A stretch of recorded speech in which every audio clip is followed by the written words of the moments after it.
സാറ്റേണിൻ്റെ അവിടെ നിന്നെടുത്ത ഭൂമിയുടെ ഫോട്ടോയാണിത്. ഒന്ന് സൂം ചെയ്ത് നോക്കിയാൽ ഒരു ചെറിയ വെളിച്ചമായ ഭൂമിയെ നമുക്ക് അവിടെ കാണാം. ഒന്നും കൂടി സൂക്ഷിച്ച് നോക്കിയാൽ അതിൻ്റെ തൊട്ടപ്പുറത്ത് തന്നെ ചന്ദ്രനെയും കാണാം. നാസയുടെ കസീനി സ്പേസ് ക്രാഫ്റ്റ് ജൂലൈ 19, 2013 രാത്രി 11:27 കോർഡിനേറ്റഡ് യൂണിവേഴ്സൽ ടൈമിനെടുത്ത ഫോട്ടോയാണിത്. ഈ സമയത്ത് ഇങ്ങനെയൊരു ഫോട്ടോ എടുക്കും എന്ന് നാസ നേരത്തെ തന്നെ മുന്നറിയിപ്പ് നൽകിയിരുന്നു. ആദ്യമായാണ് സ്പേസിൽ നിന്നെടുക്കുന്ന ഒരു ഫോട്ടോയ്ക്ക് മുന്നറിയിപ്പ് ഇങ്ങനെ ലഭിക്കുന്നത്. അത് കാരണം മനുഷ്യർ ഭൂമിയിൽ പോസ്റ്റ് ചെയ്തിട്ട് സ്പേസിൽ നിന്നെടുക്കുന്ന ആദ്യത്തെ ഫോട്ടോ ഇതാണ് എന്ന പ്രത്യേകതയും കൂടി ഈ ഫോട്ടോയ്ക്കുണ്ട്. പക്ഷേ ഫോട്ടോ കണ്ടപ്പോൾ ചിലപ്പോൾ പോസ്റ്റ് ചെയ്തവരെ നിരാശപ്പെട്ടുണ്ടാവും. എന്നാലും എന്ത് ചെറുതാണല്ലേ നമ്മുടെ ഈ ഭൂമി. ഈ പ്രപഞ്ചത്തിൻ്റെ വലിപ്പം വെച്ച് നോക്കുമ്പോൾ വെറും ഒരു നിസാര മൺതരി പോലെയാണ് നമ്മുടെ ഈ ഭൂമി. ഒരു ദിവസം മനുഷ്യരും ഈ ഭൂമിയും എല്ലാം നശിക്കും. ഈ കരുതൽ മനസ്സിൽ വെച്ച് നാസ 1977 ഒരു സ്പേസ് ക്രാഫ്റ്റ് സ്പേസിലേക്ക് വിട്ടു. വോയേജർ 1 എന്ന പേരുള്ള ഈ സ്പേസ് ക്രാഫ്റ്റ് 44 വർഷം കഴിഞ്ഞിട്ട് ഇന്നും സ്പേസിലൂടെ സഞ്ചരിക്കുന്നുണ്ട്. ലോഞ്ച് ചെയ്ത് വെറും 2 വർഷങ്ങൾ കഴിഞ്ഞ് 1979 ജൂപ്പിറ്റർ എന്ന ഗ്രഹത്തിനരികെ വോയേജർ 1 കടന്നു. വോയേജർ 1 അവിടെ നിന്ന് അയച്ചു തന്ന ചില ചിത്രങ്ങളാണ് ഇതെല്ലാം.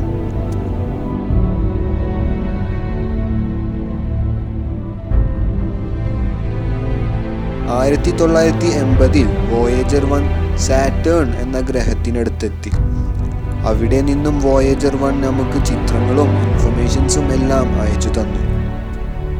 വോയേജർ 1 കാരണം ഈ ഗ്രഹങ്ങളെ പറ്റിയും അവരുടെ ചുറ്റുപാടുകളെ പറ്റിയും മനുഷ്യന് കുറേ പുതിയ കാര്യങ്ങൾ പഠിക്കാൻ സാധിച്ചു. പക്ഷേ ഈ ഗ്രഹങ്ങളെ പറ്റി പഠിക്കാനൊന്നുമായിരുന്നില്ല വോയേജർ 1 സ്പേസിലേക്ക് വിട്ടതിൻ്റെ പ്രധാന കാരണം. ഈ ചിത്രങ്ങൾ പകർത്തുമ്പോൾ 1,24,000 കിലോമീറ്ററുകൾ വോയേജർ 1 യാത്ര ചെയ്ത് കഴിഞ്ഞിരുന്നു. പക്ഷേ വോയേജർ 1 യാത്രയുടെ വെറും തുടക്കമായിരുന്നു അത്. ലോഞ്ച് ചെയ്ത് 13 വർഷങ്ങൾ കഴിഞ്ഞ് വോയേജർ 1 600 കോടി കിലോമീറ്ററുകൾ അകലെ എത്തിയപ്പോൾ നാസ ഒരു തവണയും കൂടി അവസാനമായി വോയേജർ 1 ക്യാമറ ഭൂമിക്ക് നേരെ തിരിച്ചു. അന്ന് വോയേജർ 1 എടുത്ത ഭൂമിയുടെ ചിത്രമാണ് ഇത്. ആസ്ട്രോണമർ കാൾ സൈഗന്റെ വാക്കുകളിൽ ദ പെയിൽ ബ്ലൂ ഡോട്ട് എന്നാണ് ഈ ചിത്രം അറിയപ്പെടുന്നത്. അദ്ദേഹം ഈ ഫോട്ടോയെ കുറിച്ച് പറഞ്ഞത് ഇങ്ങനെയാണ്: Consider again that dot. That's here. That's home. That's us.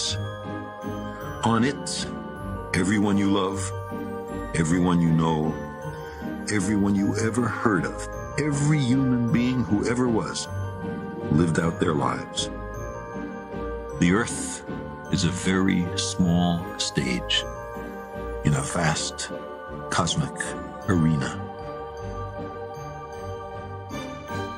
Launch ചെയ്ത് 44 വർഷങ്ങൾ കഴിഞ്ഞെങ്കിലും വോയേജർ 1 ഇന്നും അതിൻ്റെ യാത്ര തുടരുന്നു.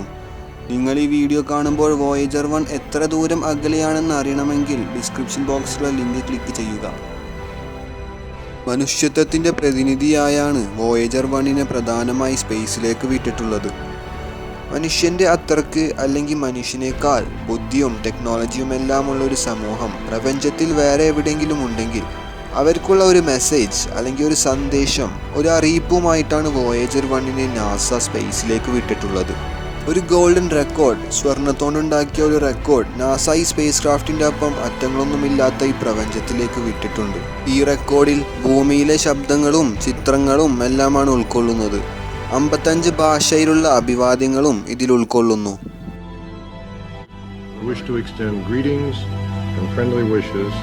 To all who may encounter this Voyager and receive अस्सलाम वालेकुम।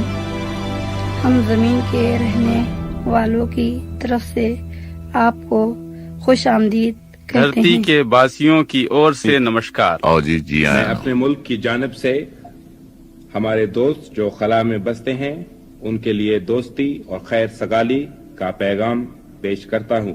Hello from the children of planet Earth. تحياتنا للأصدقاء في النجوم. يا ليت يجمعنا الزمان. Perfect, okay, and the this and 2 and the 10 and the cone and the back. Okay.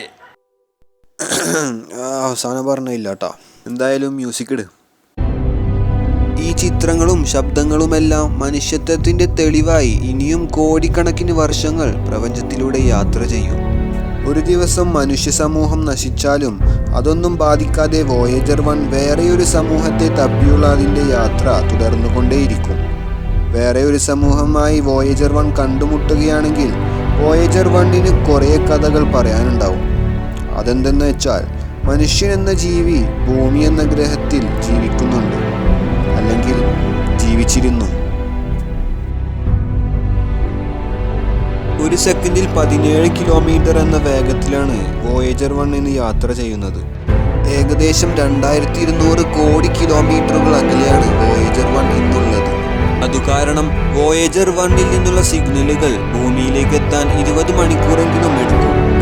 നാസയുടെ deep space നെറ്റ്വർക്കിലെ ഈ വലിയ ആന്റിനകൾ കാരണമാണ് ഇന്നും നമുക്ക് Voyager 1മായി സംസാരിക്കാൻ പറ്റുന്നത്. പക്ഷേ ഓരോ ദിവസം കൂടുമ്പോഴും വോയേജർ 1 നമ്മളിൽ നിന്ന് അകന്നു പോവുകയാണ്. അതുകാരണം വോയേജർ 1ൽ നിന്നുള്ള സിഗ്നലുകൾ ഭൂമിയിലേക്ക് എത്താൻ എടുക്കുന്ന സമയം ഓരോ ദിവസവും കൂടിക്കൊണ്ടേയിരിക്കുകയാണ്. ഒരു ദിവസം വോയേജർ 1ന്റെ സിഗ്നലുകൾ ഭൂമിയിലേക്ക് എത്തില്ല.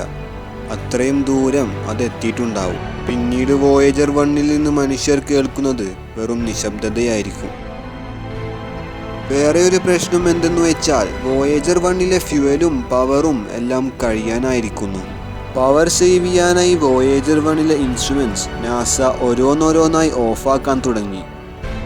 വോയേജർ 1ലുള്ള ക്യാമറയും അതുപോലെ വേറെ കുറെ ഇൻസ്ട്രുമെന്റ്സും ഇന്ന് ഓഫായി കിടക്കുകയാണ്. 2025ഓടെ വോയേജർ 1ലെ മുഴുവൻ പവറും തീരുമെന്നാണ് പറയുന്നത്. പിന്നെ വോയേജർ 1ൽ നിന്ന് ഒരു സിഗ്നലും നമുക്ക് ലഭിക്കുകയില്ല. അത് എവിടെയാണ്, എങ്ങനെയാണ് എന്നൊന്നും നമുക്ക് അറിയാൻ സാധിക്കില്ല.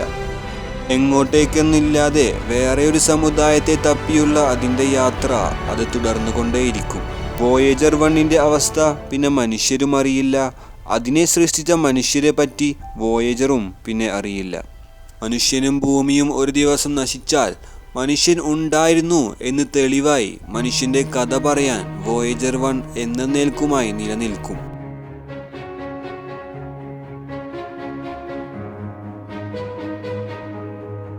ഇതുപോലെയുള്ള അറിവുകളടങ്ങിയ വീഡിയോകൾ ഇനിയും ലഭിക്കുവാനായി സബ്സ്ക്രൈബ് ചെയ്യുക. ഒപ്പം ലൈക്കും ഷെയറും ചെയ്ത് നമ്മുടെ ചാനലിനെ സപ്പോർട്ട് ചെയ്യാൻ മറക്കരുതേ.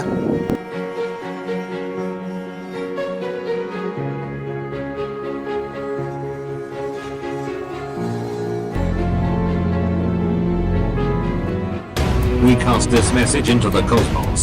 Of the 200 billion stars in the Milky Way galaxy, some, perhaps many, may have inhabited planets and spacefaring civilizations. If one such civilization intercepts Voyager and can understand these recorded contents, here is our message. This is a present from a small distant world, a token of our sounds, our science, our images, our music, our thoughts, and our feelings. We are attempting to survive our time, so we may live into yours. We hope someday, having solved the problems we face, to join a community of galactic civilizations. This report represents our hope, and our determination, and our goodwill, in a vast, and awesome, universe.